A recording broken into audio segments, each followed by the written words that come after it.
بەناوی خۆی بەخشندەی میهرەبان، سڵاو لە هەموو بەڕێزانی ئەندامانی گروپی ئاسووی گەشەپێدان.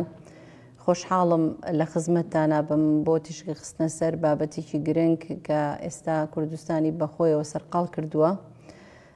هەروەها سڵاو لە هەموو ئەو بەڕێزانی کە دواتر گوێبیستی ئەم بابەتە ئەبن و سوپاس بۆ ئەم دەرفەتە. هیوادارم بتوانم لەم دەرفەتە کورتەیە کۆمەڵێک زانیاری گرنگ بە جەنابتان بگەێنم، چونکە وەکو خۆتان دەزانن بابەتی جەندەر و ئایدۆلۆژیای جەندەر بابەتێکی زۆر فرەڕەهەندە، بە چەندین کاتژمێر و بە چەندین باس و بابەت باسەکەی تەواو نابێت. بەڵام من لێرەدا تیشکە خەمە سەر ئەم چەمکە و دەرهاویشتەکانی چییە، بە تایبەتی لە کۆمەڵگەی خۆمانە چۆن مامەڵەی لەگەڵەکرێت.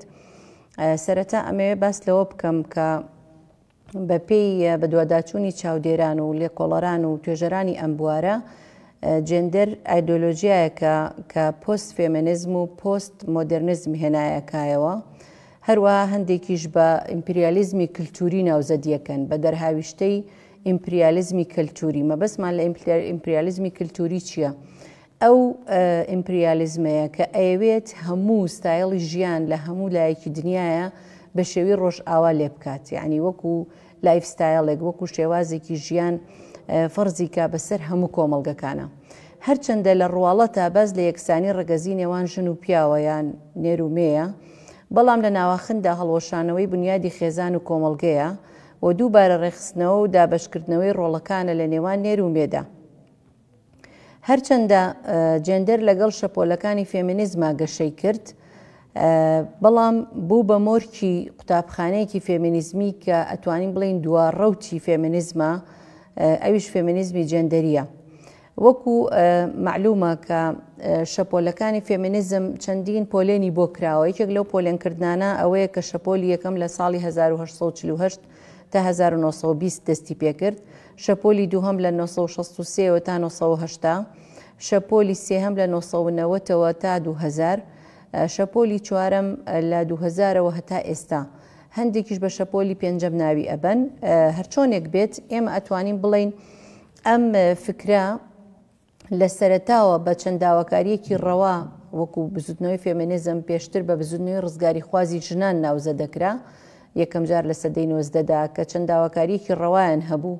بێگومان لەو سەردەمانەیە بە تایبەتیش لە ڕۆژئاوا ژنان زۆر مافیان پێشێل ئەکرا، ستەمیان لێ ئەکرا، ئەچەوسێنرانەوە، مافی دەنگدانیان نەبوو، مافی خوێندنیان نەبوو، مافی مڵکدارێتیان نەبوو، مافی کری یەکسانیان نەبوو. بۆیە بە چەنداوەکاریەک دەستیان پێکرد.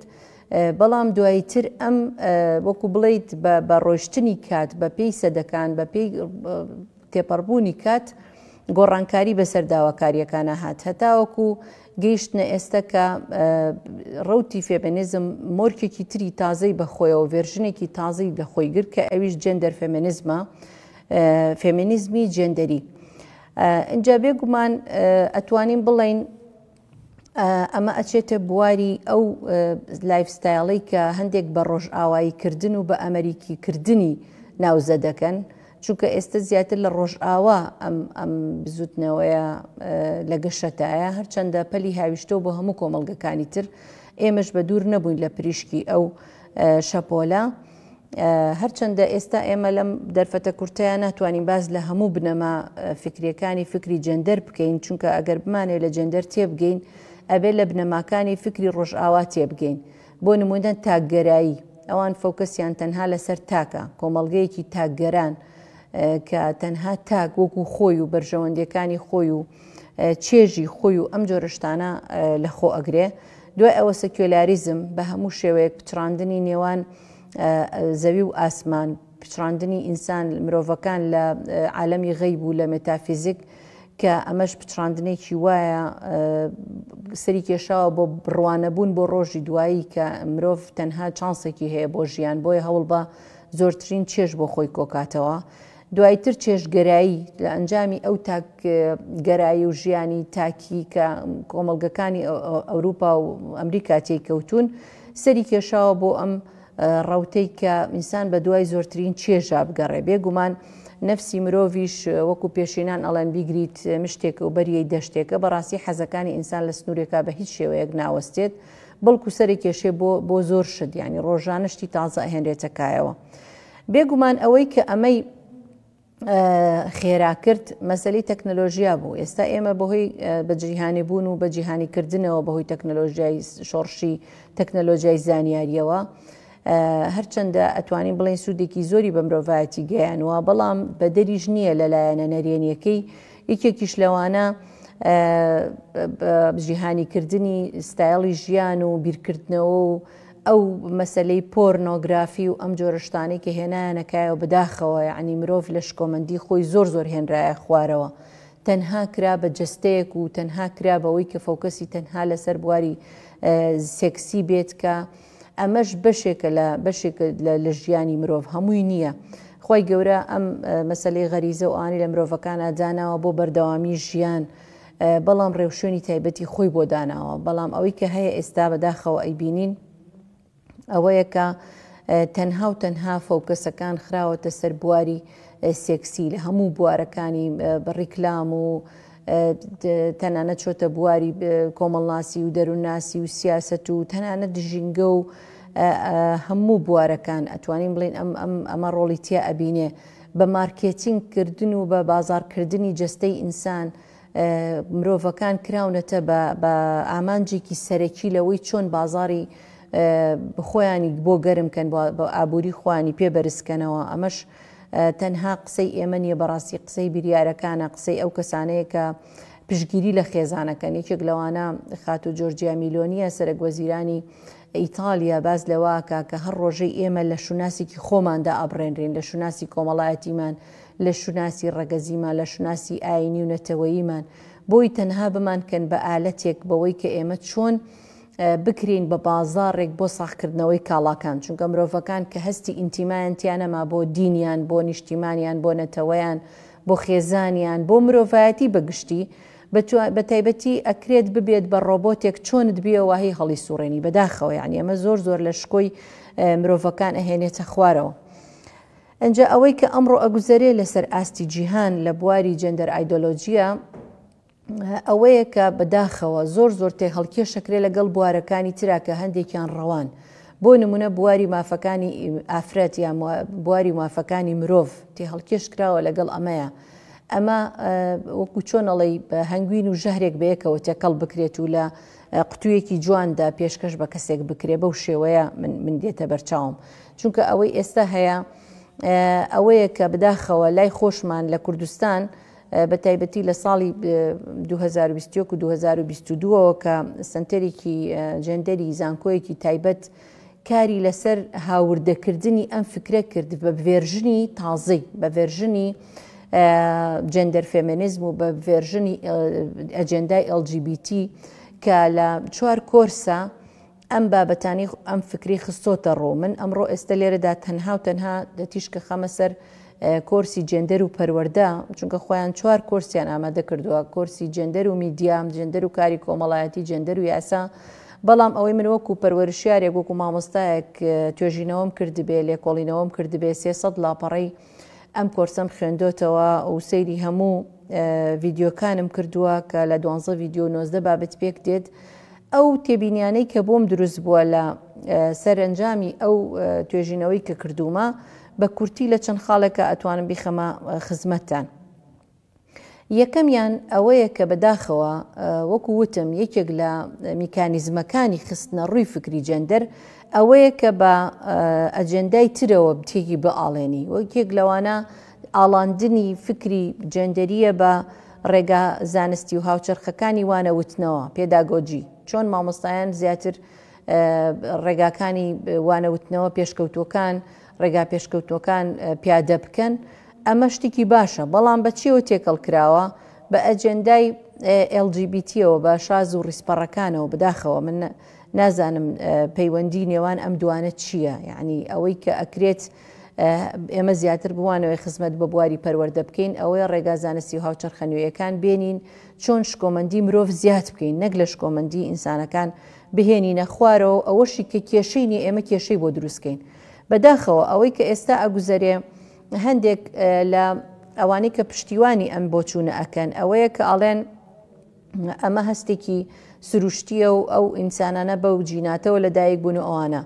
ڕاستە لەوانەیە هەندێک تێکچوونی باری دەرونی و جەستەیی هەبێ لە هەندێک مرۆڤ، بەڵام بەپێی دراسەیەکی زانکۆی هارڤەرد و ئەوانە باس لەوە ئەکەن کە لە هەموو دنیاە هەتا ئێستا لەوانەیە 500 کەس تۆمار نەکرابێت کە کێشەی هەیە لەم بواران لە 8 ملیار ئینسان.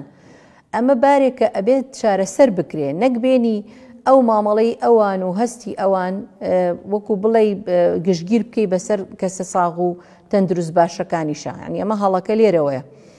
ئەمە وەکو خاڵی یەکەم. خاڵی دووهەم، ئەگەر پێش ئەوەی بچمە سەر خاڵی دووهەم ئاماژەیەک بم بە نمونەیەک لە سوید لە ساڵی 2008ەوە هەتا 2018 لە ماوەی 10 ساڵدا کچانی تەمەن 13 ساڵ بۆ 7 ساڵ توێژینەوەیان لەسەر کردوون کە ئایا جێندەر دیسفۆریان هەیە یانە، واتە ئەو شڵەژانی جێندەریەی کە بۆیان دروستە بێ ئایا کەسێکە کچە و لە جەستەی کوڕایان کوڕۆ لە جەستەی کچایە بە ڕێژەی لە 1500 زیای کردووە لە ماوەی 10 ساڵە. یعنی ئەمە ڕیکلام و ڕاگەیاندن و پەروەردە و ئەمانە کاری خۆیەکە لەسەر ئەمە. ئەگەرنا بۆچی لە ساڵەکانی پێشووە بە پێی توێژینەوەکان لە هەموو دنیاە 500 کەس ئەویش لە ڕووی جەستەیەوە یا دەرونیەوە کێشەیەکیان هەبێت. یعنی ئەمە گشتاندنی ئەجێندایە کە بەداخەوە ئەتوانین بڵین تێ هەڵکێشکردنی ئەم باسەیە لەگەڵ پەروەردە و دەرسوتنەوە وانەوتنەوە ئەم جۆرەشتانەیە. ئەوەکو خاڵی یەکەم. خاڵی دووهەم، ئەم تێ هەڵکێشکردنی دیسان میکانیزمەکانی هێنانەدی ڕۆڵی مرۆیانی ئافرەتە لە قۆناغە جیاوازەکانی تەمەنیە دیسان بە ئەجێندای ئەم شاز و ڕیسپەڕانە کە بە LGBT ناو ئەبرێن بەداخەوە. یعنی باس لەوەیە ئەگەر ئەم ئەجێندایە جێبەجێ نەکرێت وا وێنایەکە کە ئافرەت ڕۆڵی خۆی ناتوانێت لە کۆمەڵگەیە بگێڕێت. لەگەڵ ئەوەی ئەمە تێکدانی سروشتی ئافرەتە، تێکدانی سروشتی نێر و مێ، تێکدانی دەرونی هەردوو لایەنە. وەکو باسمان کرد کێشە دروستکردنە بۆ ئەوانەشی کە کەسێکی ساغن. خاڵی سێهەم، ئەم کۆرسە ئەو پێناسەیە بۆ جەندەر، بێگومان جەندەر بە هەزاران پێناسەی ئەتوانرێ بکرێت، چەمکێکی مەتاتی و لاستیکیە هەر بۆشە لە قاڵبیان نەیەوە بۆی چۆنیان بێ لە هەر بوارێکەوە بەکاری بێنن. ئێستا بۆ نمونە پێناسەکەی لە ڕۆژهەڵات ئەوەیە کە دەرفەتی یەکسان، هەلی یەکسان، مافی یەکسان بە ڕەگەزی نێر و مێ بدرێ، ئەو چانسەی کە بۆ کوڕان دابینەکرێ بۆ کچانیش دابین بکرێ. ئەمە یەکێکە لە پێناسەکان. بەڵام ئەو پێناسەی کە ئەم کۆرسە بۆ جێندەر پەسەندی ئەکا تەنانەت ئەو پێناسەیەش نییە کە لە ڕۆژئاوا لە ساڵی 89 بۆ چەمکی جێندەر کراوە کە لەلایەن ماگی هۆمەوە پێناسە ئەکرێ. ئەڵە جێندەر بریتیە لە گورزەیەک لە خەسڵەت و هەڵسوکەوت کە کەلتوریانە پێکهێنراون و بە مێینە یاخود بە نێرینە دراون، واتە ئەو ڕۆڵە کللتوریەی کە کۆمەلگا بۆ نێر و مێی دیاری ئەکا ئەمان ئەوەشیان پێ قوبوڵ نییە، بەڵکو ئەڵێن لە ئێستاە تێگەیشتنەکان لە جێندەر ئاڵۆستر بوون، ڕۆژ بە ڕۆژ ڤێرژنی تازەی جێندەر، تەنانەت کە ئەڵێن LGBTQ++ێکیان بۆ داناوە، هەندێکیان ئەڵێن 64 جۆر ڕەگەز یا جێندەر هەیە، هەندێکی ئەڵێ 120. ئەو پڵەسیان بۆ ئەوە داناوە کە چەنەها شتی کەش بخەنە پاڵ ئەوەی کە نێر و مێ هەیە، ئەم هەموو جۆرەی تریش هەیە. ئەمان پێیان وایە ئەم پێناسەیە پەسەند نییە بۆ جێندەر، بەڵکو هەستی کەسەکە بە خودی خۆی، واتە پیاوە یا ژنە. ئیتر مەبەست ئەوەیە جەستەی لەگەڵ ئەو هەستەیە ڕێگەکەوێیانە. ئەمان بەبەستیان ئەوەیە لەم کۆرسەیە بەداخەوە کە ئەمە بۆ وڵاتێکی موسڵمان بۆ کوردستانیان تۆم ینی ئامادە کردووە، ئەم پێناسەیەن بۆ مەسەلەی جێندەر قوبوڵە کە فەوکەسیان لەسەر جێندەر ڕۆڵی جێندەری و ماف و جێندەر باڵانس بڵین هاوسەنگی جێندەری و ئەمانە نییە لە کۆمەڵگەیە، بەڵکو فۆکەسیان لەسەر شوناسی جێندەری و ئاراستەی سێکسوالیە.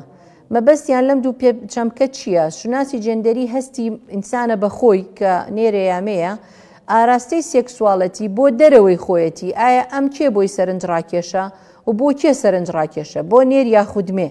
لێرەوەیە بەداخەوە کە لادانەکان سەر هەڵ ئەیەن و بەرەو ئەومان ئەبەن بەداخەوە کە لە سروشتی ئینسانانەی شکۆمەندی ئینسان خۆی بهێنرێنە دەرەوە.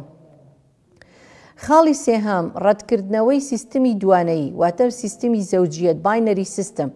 ئەم سیستمە لە هەموو گردوونە کاری پێ ئەکرێ، یعنی بەپێی دەقە پیرۆزەکانیش بۆ نمونە لە قورئانی پیرۆزە خۆی گەورە ئەفەرمێ لە هەموو شتێک نێر و مێمان دروست کردووە ومن كل شيء خلقنا زوجين. بەڵام ئەمان بەڕاستی ئەم مەبدەئە ئەم بنەما گردونیان پێ قبول نییە، پێیان پەسەند نییە، ئەڵێن ئەمە ئەفسانەی و چەمکی چەوتە کە تەنها نێر و مێ هەبێ لە گردونە.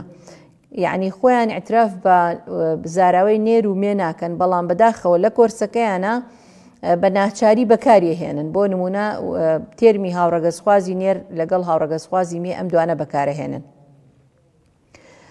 خاڵی چوارەم تێ هەڵکێشکردنی بابەتی تەندروستی نەوەخستنەوە بە پرۆگرامی خوێندن. بۆ نمونە لە بابەتەکانیانە بەڕاستی تێرم و زارا و ڕستەی زۆر زۆر مەترسیداری تایە. من حەزەکەم بە تۆزێک بە درێژی تێشک بخەمە سەر ئەمە بەسمان لە تەندروستی نەوەخستنەوە چییە.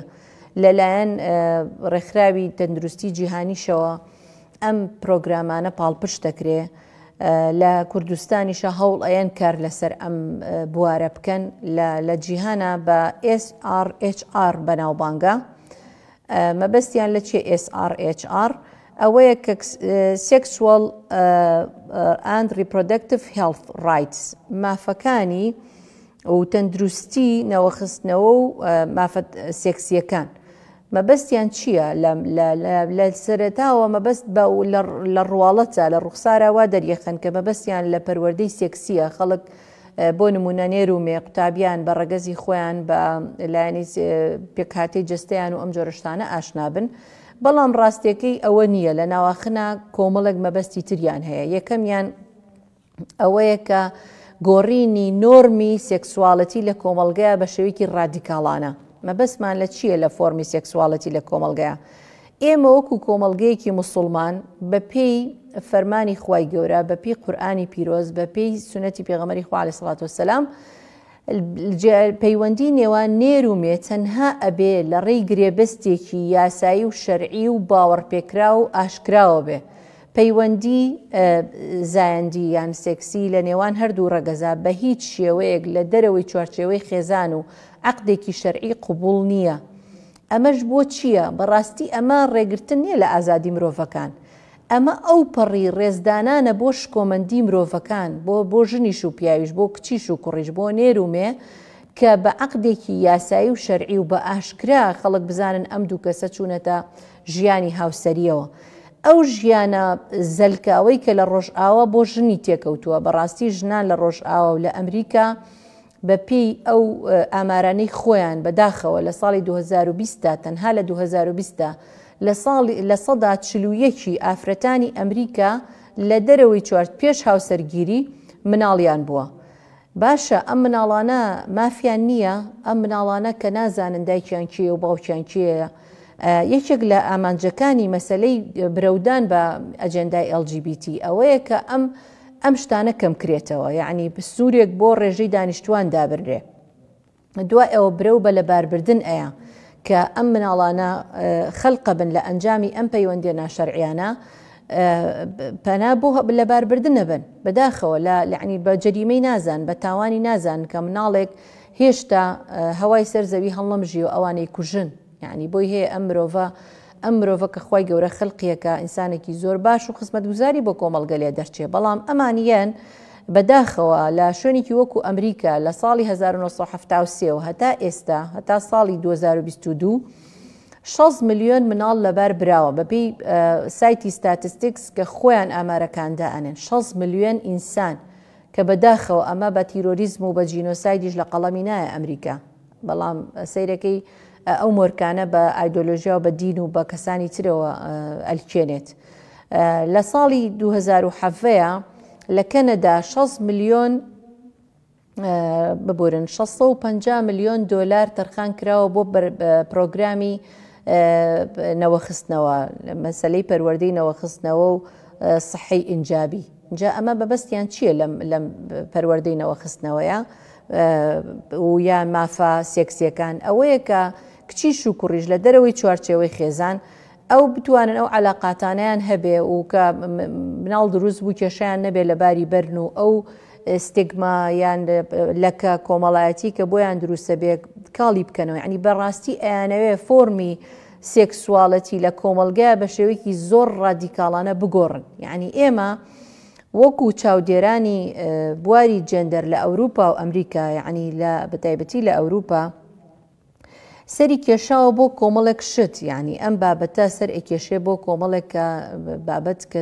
زۆر زۆر نەخوازراوە کە هیچ کاتێ لە خزمەتی خۆشگوزەرانی مرۆڤەکان و شکۆمەندی ئینسان و وەکو بڵێ ڕێزی ئینسانە نییە، بەڵکو ئینسان ئەکرێ وەکو بە مشکی تاقیکردنەوەی لەسەر ئەکرێ، هەروەکو ئەو تاقیکردنەوەی جۆن مانی کردی لەسەر دەیڤید ڕایمەر بەداخەوە کە چیرۆکەکەی لە یوتیوب و لە هەموو دنیا بڵاو بۆ تەنانەت لە بەرنامەی ئۆپێرا وینفری تیشکی خستە سەر چۆن لە مناڵیەوە کوڕ بۆ وەکو کچ مامەڵیان لەگەڵ کردووە، بەڵام ئەو ڕەفزی کردووە لە ناخی خۆیەوە ئەمەی پەسەند نەکردووە. ئەسڵەن ئەو نمونەیەکی زۆر گەورەیە لەسەر سروشت و فترەتی ئینسان کە ئینسان خۆی گەورە بە فترەت وای خەلقەکات. هەروەکو جۆردن پیتەرسن یەکێک لە مامۆستاکانی زانکۆی تۆرنتۆ لە کەنەدا باس لەوە ئەکا ئەڵێ بە هیچ شێوەیە خۆی گەورە دەرونی یا ڕۆحی پیاو لە جستەی ژنا یا هیچ ژن لە جستەی پیاوە خەلق ناکە بە هیچ شێوەیە.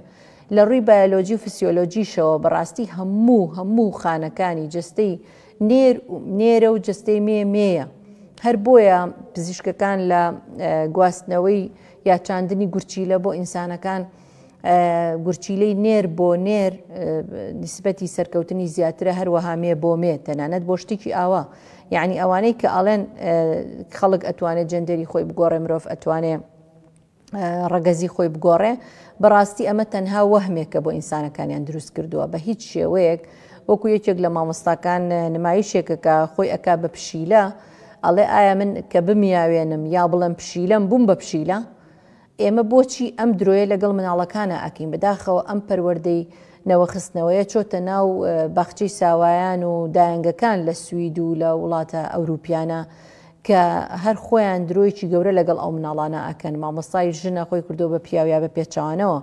اینجا ئەم کۆرسە دێت ئەم هەموو مەترسیانە بۆ ئێمە ئەهێنێ کە ئێمە هیچ پێویستمان پێی نییە. ئەسڵەن دینی ئێمە فەرمانی خۆی گەورە پاکترین پەیوەندیمان بۆ دروستەکە، تەنانەت ئەوەنە پاکە، ئەوەنە گەورێ، ئەوەنە مەزنە، یەکەم تەوجیه یەکەم ڕێنمایی بۆ ڕەگەزی نێر و مێ ئەوەیە کە تەنانەت بە چاو ئەزێتی یەکتر نێن و لە ئازادی یەکتر کەم نەکەنەوە. یعنی ئەم مەسەلەی غەضڵ بەسەر و چاودا پاراستنە کاریگەری زۆر گەورەی هەیە لەسەر مامەڵی هەردوو ڕەگەز لەگەڵ یەکترە. ئەمە جگە لە باڵاپۆشی و لە بە شەرعی زانینی مەسەلەی هاوسەرگیری و لە هاندانی هاوسەرگیری و لە کۆمەڵێک ڕێوشوێن کە ئیسلام دایناوە نەک تەنها ئەفەرمێ تەنانەت زینا مەکەن، ئەفەرمێ نزیکیشی مەکەونەوە، لا تەقرەبوا الزنا. بەڕاستی ئەمە فاحیشەیە و وەساء سەبیلە، ئەو سەبیلەی کە ئەمڕۆ ئەوروپای تێکەوتووە و ئەمریکای تێکەوتووە کە لە توێژینەوەکانە ئەیخوێنیتەوە بەداخەوە هیچ بەختەوەریەکی بۆ ئەو مرۆڤانە نەهێناوەتەکایەوە. یعنی مناڵ هەیە داوای ئەوە کە بزانێ باوکی کێیە، کە مافی خۆیەتی بزانێ باوکی کێیە، هەژدە بڵێن تاقیکردنەوەی DNA بۆ هەژدە پیاو ئەکەن کە دایکی وەکو خۆیڵێ تەنها ئەوانم لە بیرە هیچ کامیان باوکی و مناڵە دەرناچن. ئایا ئەمە چش کۆمەندێک بۆ ئینسانەکان؟ تەنانەت بۆ ئافرە دێنێتەکایەوە، تەنها لە نێوان لە بەر خاتری لە پێناو حەزێکی کاتی زۆر کەم و کورتە هەموو ژیانی خۆی بە بابە و لە کیسی بە. ئەمە جگەلەوەی لە ئەوروپا و لە ئەمریکا ئەم مەسلەی گۆڕینی جەندەر و شتانە سەری کێشاوە بۆ کۆمەڵشتی زۆر زۆر نەخوازرا و یەکێک لەوانە پیوبەرتی بلۆکرز، بەکارهێنانی ڕاگررتنی بلوغ، یعنی مەسلەی پێگەیشتن لە هەرزەکارانە. بۆ نمونە نێر خی گەورە هۆرمۆنی تەستۆستیرۆنی لە جسمیا دروست کردووە و زیاتر زاڵە، بێگومان لە هەردوو ڕەگەزە هۆرمۆنەکان هەن، بەڵام لە کوڕانە تەستۆستیرۆن زیاد زاڵە، لە کچانە ئیسترۆجین زاڵە. ئەمانیان ئەم هۆرمۆنانە ڕائەگرن. هۆرمۆنی کچانە یان مێینە ئەدرێ بە کوڕانیان بە پێچوانەوە. ئەمە سەری کێشاوە بۆ ئەوەی کە کەسێک بخولقێت کە نێرە و نەنێرە نەمەیە، یعنی ئەمە خەساندنی ئینسانەکانە بە کۆی لەکردنی ئینسانەکانە بۆ حەز و هەوا و ئارەزوی خۆیان ئەوەی کە خی گەورە ئەفەرمێت ئایا ئەو کەسە ئەبینی کە دوای هەوا و ئارەزوی خۆی کەوتووە چۆن ئەیکا بە ئیلاهی خۆی ئەیکا بە پەرستراوێکی خۆی یعنی مەبەسەلەی چێژگەرایی و تاگەرایی سەکیۆلاریزم و ئەمانە لە ئەوروپا و ئەمریکا وەکو لە سەرەتاوە ئاماژەم پێدا سەرە کێشێ بۆ ئەوەی کە تۆ ڕێ لە هیچ حەزێکی خۆت نەگری یعنی ئینسان بە مافی مرۆڤی ئەزانن کە ڕێ لە هیچ حەزێکی خۆی نەگرێ لە کاتێکا ئێمە ئەزانین مرۆڤ بەوە مرۆڤە کە حەزەکانی خۆی ڕێک بخە یعنی ئاینی پیرۆزی ئیسلامیش بۆ ئەوە نەهاتووە کە حەز و غەریزەی ئێمە کەپتکە بەڵام پێم بۆ نمونە بۆ ئەوەی کاتێککە مرۆڤ برسی ئەبێ ناکرێ هەر شتێک بێ بیخوا ناکرێت لە فەیەک کە بۆگەنی کردووە بیخوا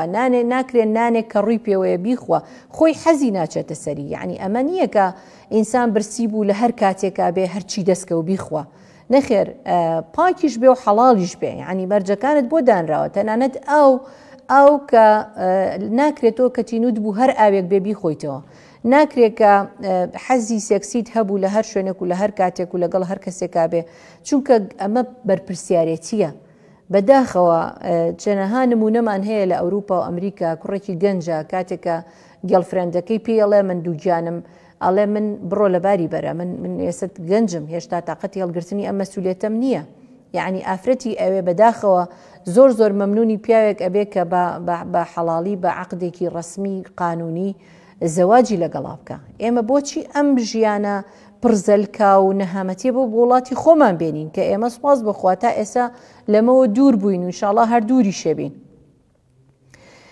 خاڵی ترکە لەم کۆرسەیە تیشکی خراوەتە سەر ئەوەیە کە زۆر مەسەلەی دەستدرێژی سێکسی و یەکچەڵپێکردنی سێکسی و ئەمانە کە لە وڵاتانی تر کێشەیە ئەمەش پێچەوانە و دژەیەکێکی زۆر گەورەیە لەگەڵ ئەوانەی کاڵێن ئەگەر پەیوەندیەکانی نێوان هەردوو ڕەگەز ڕەها بێت ئازاد بن ئەم شتانە کەمە بێتەوە ئەی بۆچی لە وڵاتە ئەوروپیەکان کەم نەبووتەوە ئەسڵەن زۆر بۆتە هۆی زیادبوونی لە وڵاتانی ئێمە سپاس بۆ خوای گەورە بەهۆی بوونی دابوونەریتی جوان و یاسای ڕەسەنی ئەوەی کە لە قورئانی پیرۆز و سونەتە وەرمانگرتووە خەڵک وەکو خوشکی خۆی سەیری کچانی ترەکە یعنی چۆن پێی ناخۆشە کەسێک قسەیەکی ناخۆش بە خوشکەکەی بڵێیان بە دایکی بڵیان بە کەسێکی تر بڵێ ئەمیش بە هەمان شێوە پێی ناخۆشە ئەم ڕێز و شکۆمەندیە بۆ ئافرەت بەهۆی ئەم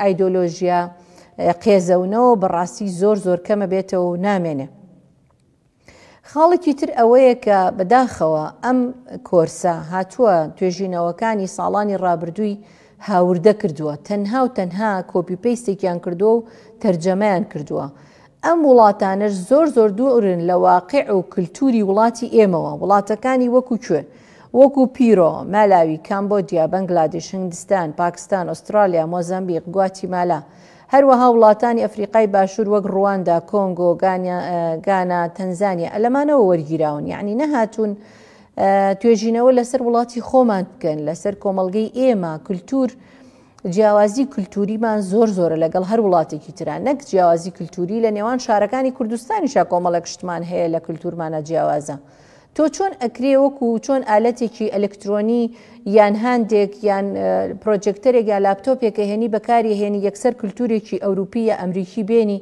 بیخەیتە ناو پرۆگرامی خوێندنەوە کە ئەمە هەوڵێکی زۆر نازانستیە زۆر ناپیشەییە و زۆر نامرۆیانەشە چونکە بەڕاستی ناکرێ ئێمە دەقا و دەق کللتوری وڵاتێکی تر هاوردە بکەین بمانەوێت لە کللتوری خۆمانە بیڕوێنین ئەم فکر و بیر و بۆچوونانە تەنها زادەی کللتوری خۆیان بۆیە ئەوەندەش بە کللتوری ئێمە نامۆیە بەداخەوە ئەتوانین بڵێن هەرچەندە کۆرسەکە بۆ ڕۆژهەڵاتی ناوەڕاست و باکووری ئەفریقا دانراوە وەکو لە وێبسایتەکەیانە تیشتیان خستۆتە سەر بەڵام هەمووی لە هیچی تەنها پاکستانی تایە کە لەو ناوچەیە بێکە ئەوان باسی لێوە ئەکەن ئەویش لە وڵاتانی ئاسیایە لە وڵاتانە نییە کە ئەمان کۆرسەکەیان بۆ ئامادەکردوون دواتر کۆمەڵک خاڵ باسەکە کە زۆر دوورن لە واقعی ئێمەوە لە توێژینەوەکانە بۆ نمونە بە سەرباسکردنی مناڵان یان ڕێنەدان بە کچان بۆی بچنە کۆلیژەکانی زانست و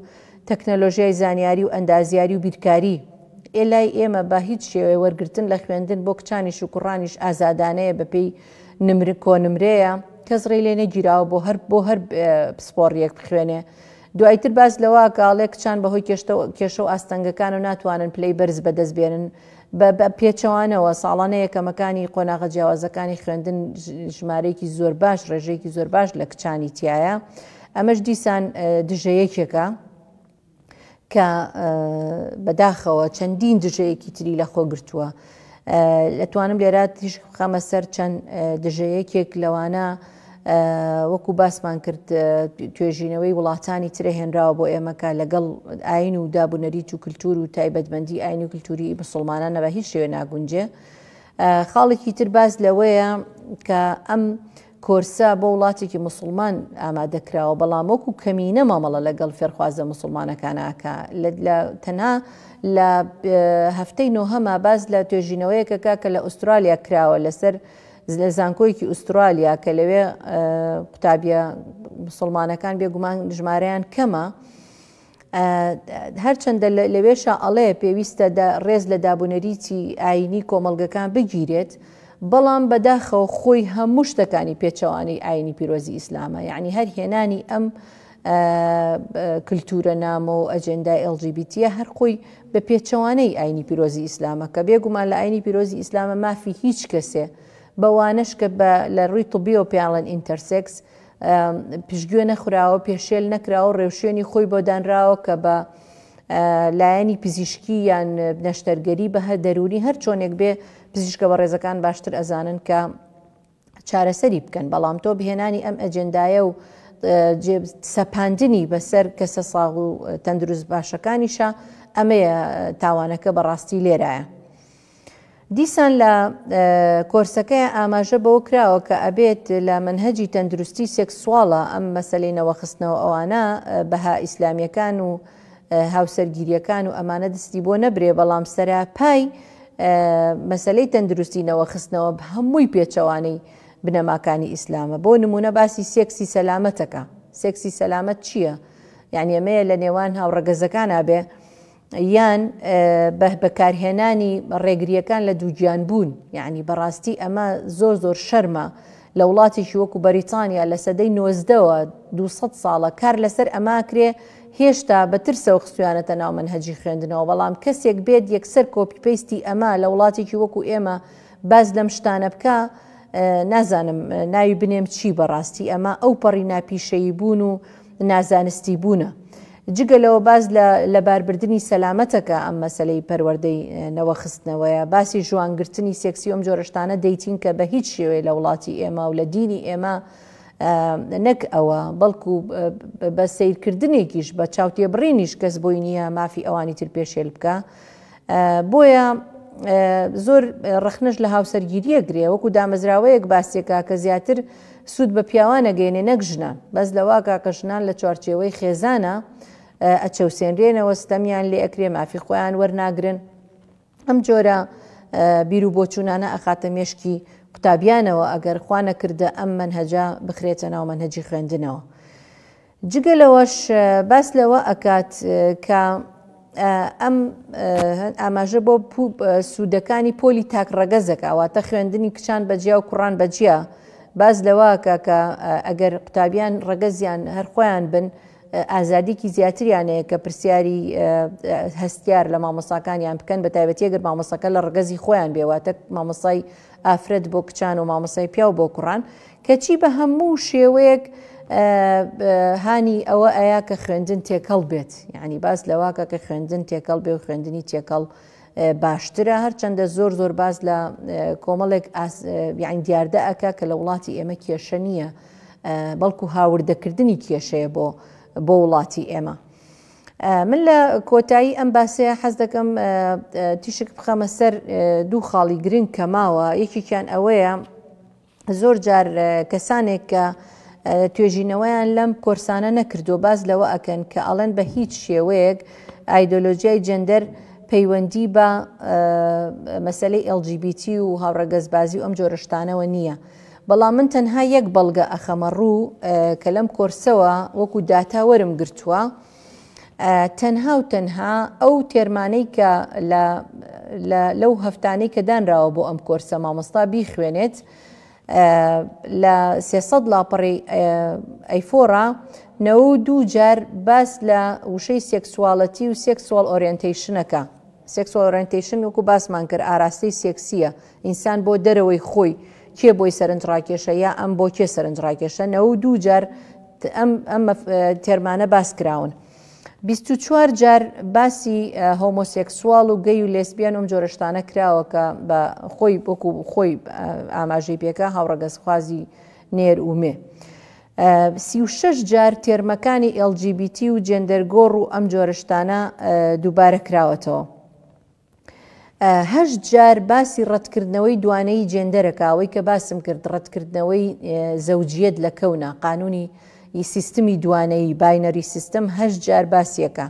14 جار باس لە پەروەردەی نەوەخستنەوە و ڕێگری لە دووگیانبوونی قوتابیان و یعنی ئێوە وەکو وڵاتەکانی ئەوروپا و ئەمریکا کچان و کوڕانی ئێمە ئەم جۆرەشتانیان بەردەست بێت و کۆمەڵی علاقاتی دەرەوەی خێزان و ئەمانە پیادە بکەن.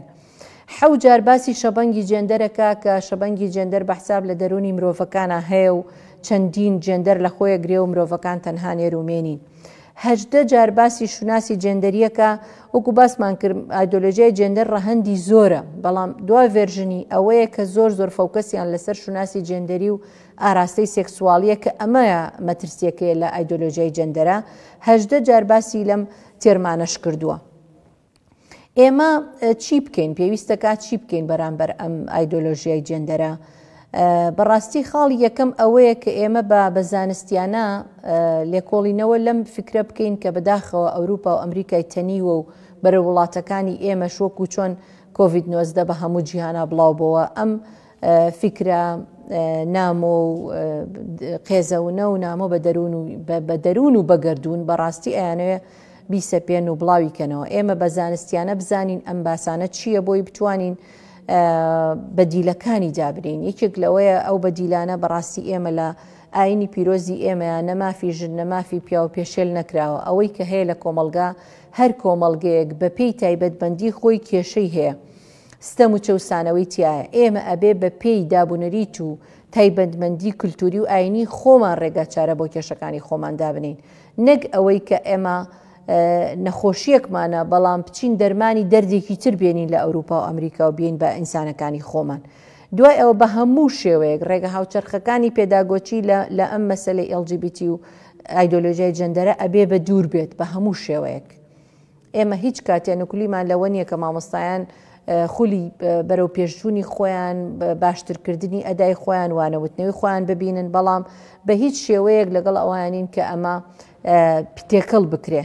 دوای ئەوەش مەسلەی ڕۆڵی مرۆیانەی ئافرەت بە هیچ شێوەیەک نابێت لەگەڵ ئەجێندای LGBT بەداخەوە ئێستا ئەم مەوزوعە لەوە چی هەر فێمینیزمیش بەجێ بێڵێ بەڵکو سەری کێشێ بۆ زۆر شتی تریش. ئێمە بە هیچ شێوەیە لەگەڵ ئەوانین مافی ئافرەت بئاڵێنرێ بەم مەسەلانەوە کە بەداخەوە بە هیچ خزمەتێ بە ئافرەت بە تایبەتی ئافرەت قەبێ بە قوربانی یەکەم لەم ئەجێندایە، نەک مافی بۆ بگەڕێتەوە.